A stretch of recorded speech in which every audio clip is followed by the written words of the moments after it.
تبارک و تعالیٰ کے فضل و کرم سے آج 4 رمضان المبارک ہے، اور آج کی ہماری گفتگو کا موضوع ہے نماز تراویح کے فضائل و مسائل۔ اللہ تبارک و تعالیٰ ہمیں سن کر سمجھ کر عمل پیرا ہونے کی توفیق عطا فرمائے۔ نماز تراویح یہ رمضان المبارک کی راتوں میں قیام اللیل ہے، یعنی رات کا قیام ہے، اور یہ سنت مؤکدہ ہے، مردوں کے لیے بھی اور عورتوں کے لیے بھی۔ جیسا کہ عمدۃ المتاخرین علامہ علاء الدین حصکفی رحمۃ اللہ تعالی علیہ فرماتے ہیں، التراویح سنۃ مؤکدۃ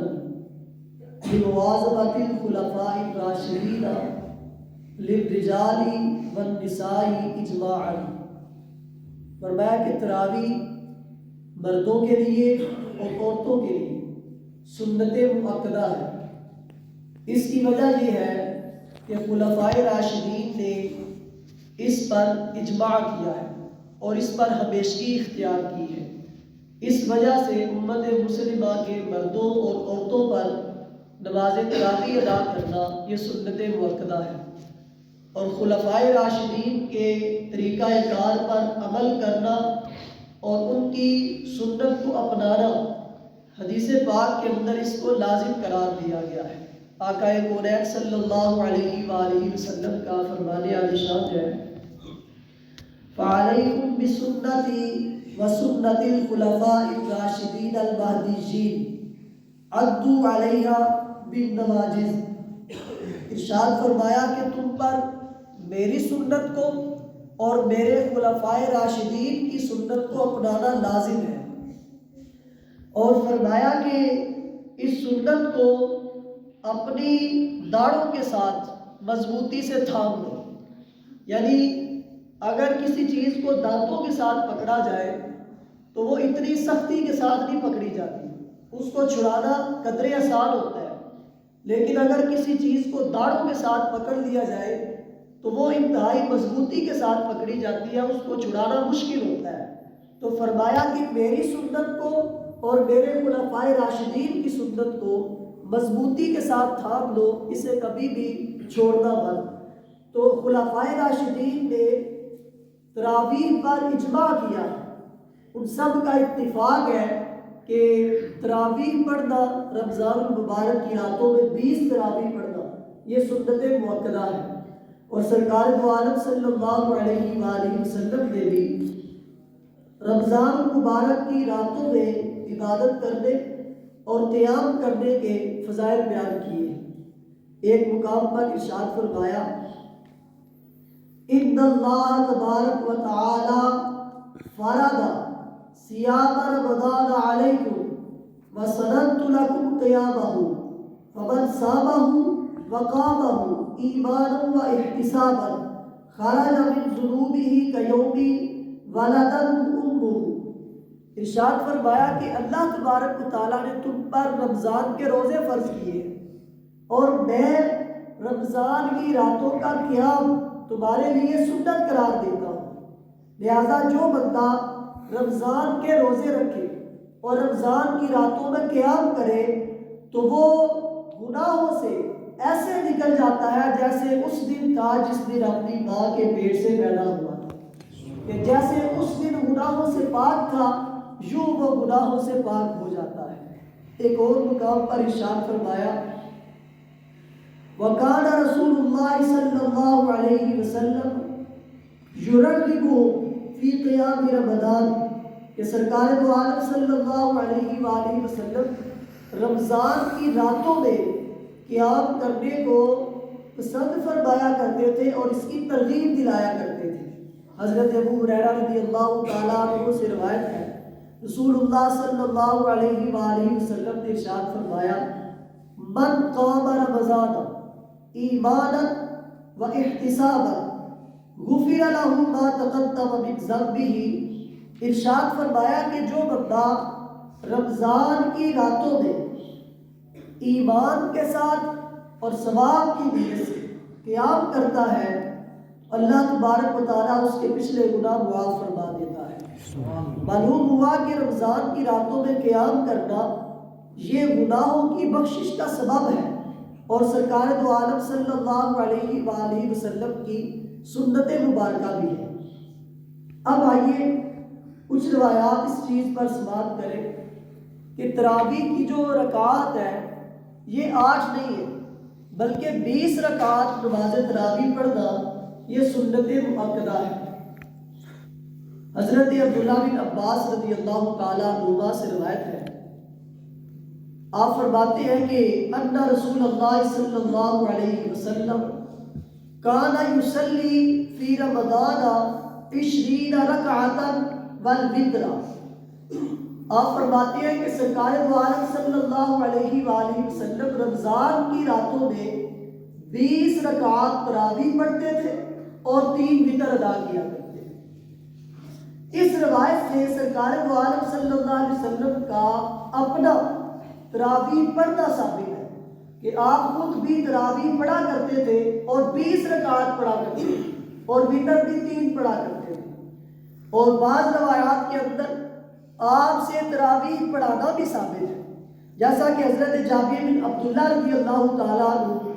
عنہ فرماتے ہیں کہ خرج النبی صلی اللہ علیہ وسلم ذات لیلۃ فی رمضان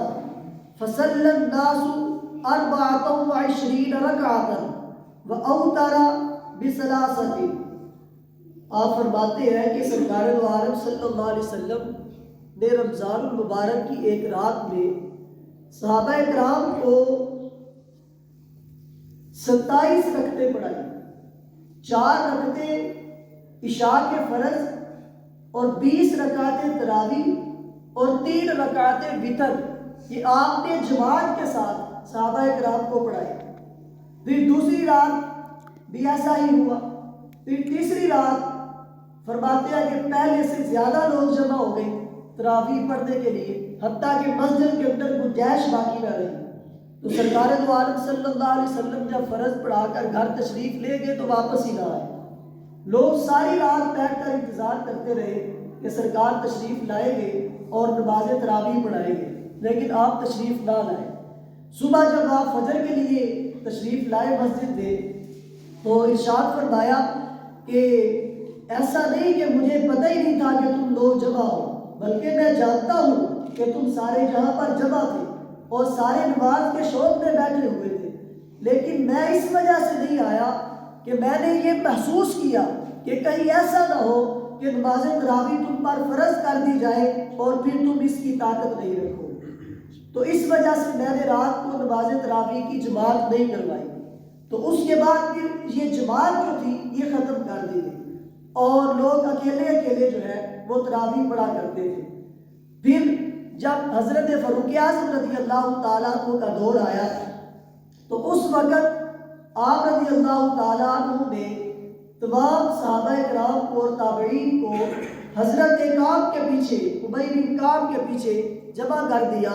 کہ وہ آپ کو تراویح پڑھایا کریں گے، جیسا کہ صحابی رسول صاحب بن یزید رضی اللہ تعالیٰ عنہ فرماتے ہیں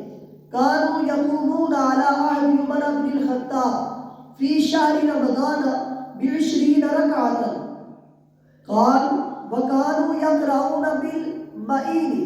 وکانوا یتوکلون علی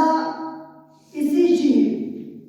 فی عہد عثمان بن عفان من شدت القیام۔ فرماتے ہیں کہ حضرت فاروق اعظم رضی اللہ تعالیٰ عنہ کے دور میں 20 رکعات نماز تراویح پڑھائی جاتی تھی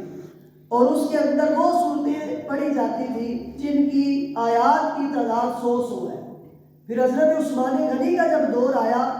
تو لوگ اس قدر سختی کے ساتھ قیام کیا کرتے تھے حتیٰ کہ جس بندے سے کھڑا نہیں ہوا جاتا تھا وہ بھی اپنی لاٹھی کے سہارے کھڑا ہوتا تھا اور کھڑا ہو کر نماز تراویح ادا کیا کرتا تھا۔ تو اس وقت حضرت فاروق اعظم کے دور میں اس بات پر تمام صحابہ کرام کا اجماع ہو گیا، سب کا اتفاق ہو گیا کہ اب کے بعد جو ہے وہ نماز تراویح جماعت کے ساتھ ادا کی جائے گی اور 20 رکعتیں ادا کرنے پر ہی اتفاق ہوا۔ پھر اس کے بعد حضرت عثمان غنی اور حضرت مولا علی شیر خدا کے دور کے اندر بھی 20 رکعت نماز تراویح جماعت کے ساتھ ادا کی جاتی رہی، جیسا کہ عمدۃ القاری میں ہے کہ امام بہقی نے اس کو اپنی صحیح سند کے ساتھ نقل کیا ہے۔ حضرت صاحب بن یزید صحابی رسول سے ہی نقل کیا ہے، وہ فرماتے ہیں کانوا یقومون علی عہد عمر ب20 رکعۃ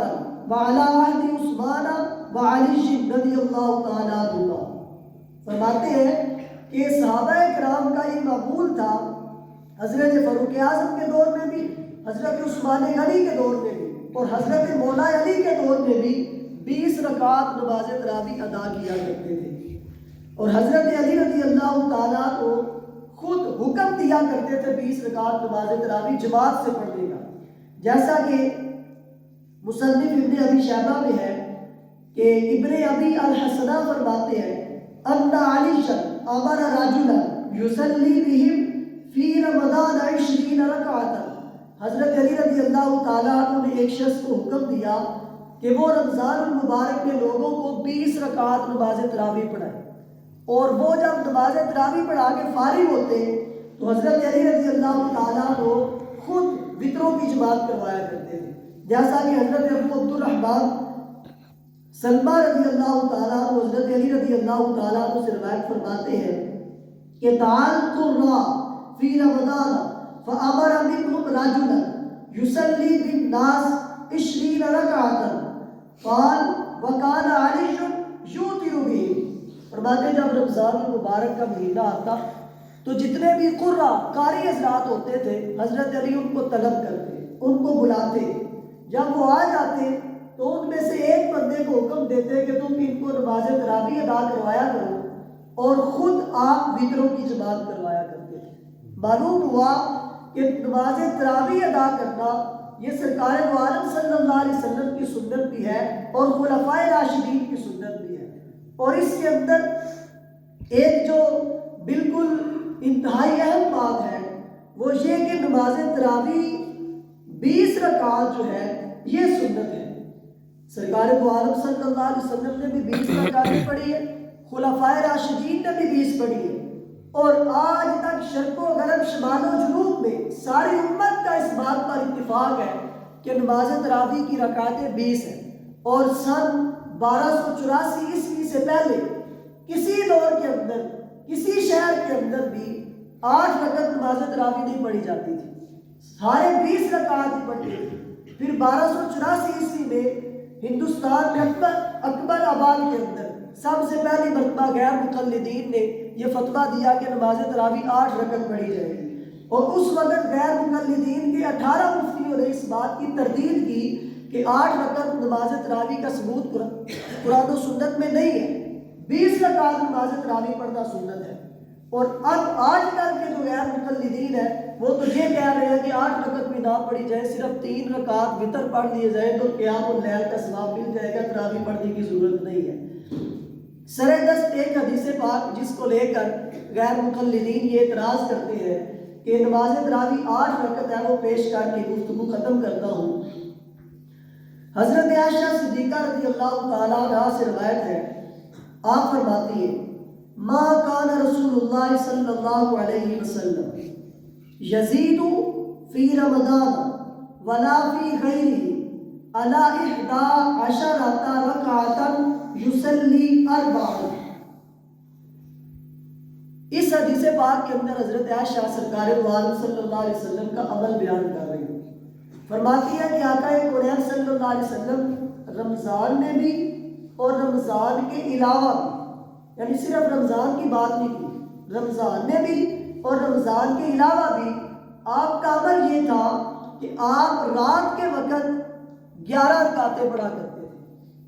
اور وہ 4 کر کے پڑھتے تھے، یعنی پہلے 4 پڑھتے تھے، پھر 4 پڑھتے تھے اور پھر 3 پڑھتے تھے۔ یہ آپ کا عمل تھا رمضان میں بھی اور رمضان کے علاوہ بھی۔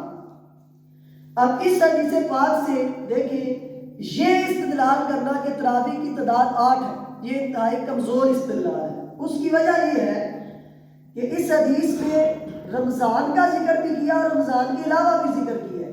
حالانکہ نماز تراویح تو صرف رمضان میں ادا کی جاتی ہے، رمضان کے علاوہ تو نماز تراویح پڑھی نہیں جاتی. اب ضروری یہ ہے کہ اس سے وہ نماز مراد ہو جو رمضان میں بھی پڑھی جاتی ہے اور رمضان کے علاوہ بھی پڑھی جاتی ہے، اور وہ نماز ہے نماز تہجد. سرکار دو عالم صلی اللہ علیہ وسلم نماز تہجد پڑھا کرتے تھے رمضان میں بھی اور رمضان کے علاوہ بھی، اور اس کی 8 رکعتیں ہوتی تھی اور 3 رکعت ساتھ وتر پڑھا کرتے تھے. حضرت امام بخاری نے جہاں بخاری شریف کے اندر اس حدیث کو نقل کیا ہے تو اس کا جو باب باندھا ہے وہ باب ہے کتاب التہجد، باب قیام النبی باللیل فی رمضان وغیرہ. وہ باب کا نام ہے کتاب التہجد، یعنی وہ باب جس کے اندر آپ نے تہجد کے فضائل بیان کیے ہیں، اس باب کے اندر اس حدیث پاک کو بھی نقل کیا ہے. اور پھر شاہ عبدالعزیز محدث دہلوی رحمۃ اللہ تعالی علیہ بھی فرماتے ہیں اس حدیث پاک سے نماز تہجد مراد ہے، نماز تراویح مراد نہیں ہے. اور خود غیر مقلدین ہمارے بندوں کو پریشان کرنے کے لیے کہتے ہیں جی بخاری شریف کے اندر تو حضرت عائشہ فرماتی ہے کہ سرکار 11 رکعتیں پڑھا کرتے تھے رمضان میں بھی اور غیر رمضان میں بھی، اور تم 20 تراویح پڑھتے ہو. خود وہ 2 طرح سے اس حدیث کا جو ہے وہ خلاف کرتے ہیں، اس حدیث کی خلاف ورزی کرتے ہیں. وہ کیسے؟ پہلے نمبر پر تو وہ یہ کہ اس حدیث میں حضرت عائشہ فرماتی ہے سرکار 4 رکعتیں کر کے پڑھا کرتے تھے، جبکہ غیر مقلدین خود بھی جب 8 تراویح پڑھتے ہیں تو 2 رکعت کر کے پڑھتے ہیں. اگر وہ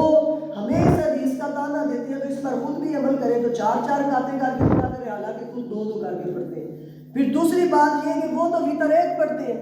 جبکہ اس حدیث پاک سے ثابت ہوتا ہے کہ سرکار وتر 3 پڑھا کرتے تھے. اگر وتر 1 پڑھتے تھے تو اس کا مطلب ہے کہ تراویح 10 تھی اگر ان کی بات مانے تو، اور اگر وتر 3 تھے تو پھر تراویح 8 تھی. تو یا تو تراویح 10 پڑھے اور وتر 1 پڑھ لیں، یا پھر تراویح جو ہے وہ 8 پڑھے اور وتر جو ہے وہ 3 پڑھے، جبکہ وہ دونوں کا اس سے خلاف کرتے ہیں. تو اس حدیث پاک میں جو بیان کیا گیا رمضان اور غیر رمضان دونوں کا ذکر ہے، اس سے مراد نماز تہجد ہے، نماز تراویح نہیں ہے. احادیث صحیحہ سے ثابت ہے اور صحابہ کرام کے عمل سے ثابت ہے کہ نماز تراویح 20 رکعت ہے. باقی کوئی چیز ہو، میلاد وغیرہ کا مسئلہ ہو، 11ویں شریف کا مسئلہ ہو، یا دیگر کوئی ختم شریف دلانے کا مسئلہ ہو، تو ہمیں کہتے ہیں جناب دیکھیں سب سے زیادہ دین جو ہے وہ مکے اور مدینے کے اندر ہے. تو مکے اور مدینے کے اندر نہ وہ لوگ میلاد مناتے ہیں، نہ 11ویں مناتے ہیں، نہ وہ 12ویں مناتے ہیں، نہ وہ ختم دلاتے ہیں، اور تم لوگ یہاں پر سارا کچھ کرتے ہو. جبکہ اگر ہم ان پر یہ بات کریں کہ بھائی اگر تم ہمیں عرب شریف کا تانا دیتے ہو تو عرب شریف میں تو مسجد نبی کے اندر، مسجد حرام کے اندر، دیگر تمام مساجد کے اندر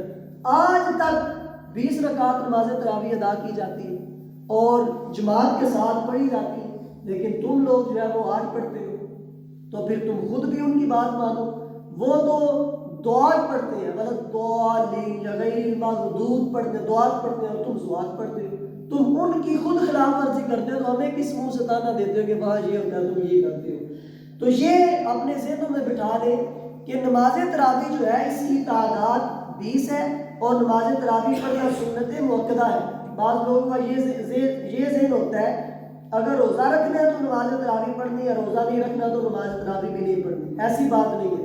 نماز تراویح کا تعلق قیام اللیل کے ساتھ ہے، اس کی الگ فضیلت ہے. آپ نے روزہ رکھنا ہے یا نہیں رکھنا، نماز تراویح بہرحال سنت مؤکدہ ہے. اس کا ترک کریں گے تو گناہ گار ہوں گے، روزہ رکھیں گے تو اس کا الگ ثواب ملے گا، نہیں رکھیں گے تو اس کے الگ گناہ گار ہوں گے. لیکن نماز تراویح پڑھیں گے تو اس کا الگ سے ثواب ہے، نہیں پڑھیں گے تو اس کا الگ سے گناہ ہے. ہاں یہ ہے کہ اگر کوئی بندہ نماز تراویح نہیں پڑھتا